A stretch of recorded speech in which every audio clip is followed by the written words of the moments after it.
তোমারে দেখলে হবে না, আমার জনগণ দেখতে হবে। কিন্তু আপনারা যেভাবে চুপচাপ আছেন, আমি বলি না এখনই সন্ত্রাস করতে, সহিংসতা করতে, মানসিক প্রস্তুতি রাখুন। আল্লাহ তাআলা আমাদেরকে এই সকল ফিতনা থেকে যেন রক্ষা করেন, বলুন আল্লাহুম্মা আমিন। মিলেমিশে থাকবো ইনশাআল্লাহ। কার রাজনৈতিক দলকে এটা দেখবো না, দেখবো সে মুসলিম কিনা। যদি মুসলিম হয় সে আমার ভাই, তাকে আমি বুকে জড়াই নেব। অপরাধ স্বাধীনতা, সেটা হচ্ছে খ্রিস্টান মিশনারি। খ্রিস্টান মিশনারি বুঝছে না? কিছু লোক খ্রিস্টান মিশনারি, এই খ্রিস্টান মিশনারি তারা নিজেদেরকে কি সম্প্রদায়, নিঃসন্দেহে তারা কাফের এবং অমুসলিম।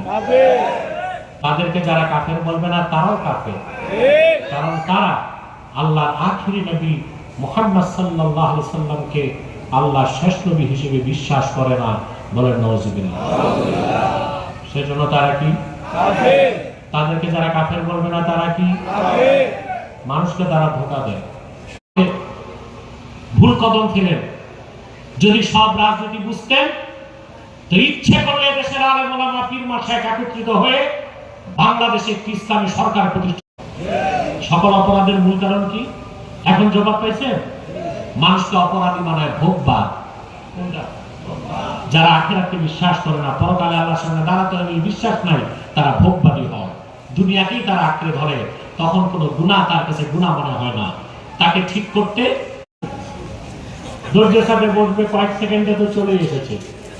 তো যে কথা বলছিলাম খেয়াল করতেছেন, এখনো বিজ্ঞান আছে। বিজ্ঞান যেটা পাইছে এখন, কোরআন বলছে 10,000 বছর আগে। এখানে আল্লাহ বলছেন ফিঙ্গারপ্রিন্টের কথা। কিসের কথা? সুবহানাল্লাহ। অত্যাধুনিক পৃথিবীতে কোন স্মার্ট কান্ট্রিতে যদি ঢুকতে চান, ইমিগ্রেশনে সাইন নিবে না। কি নিবে?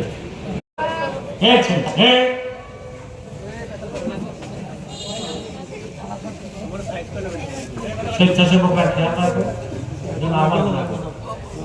প্রিয় বন্ধুগণ, কথা শুনতেছেন? আর কিছু সময় আছে আপনাদের কাছে, বুঝতে পারছেন? বেশি কষ্ট দিব না, বৃষ্টি বাদলের দিন তো। সম্মানিত সুধী,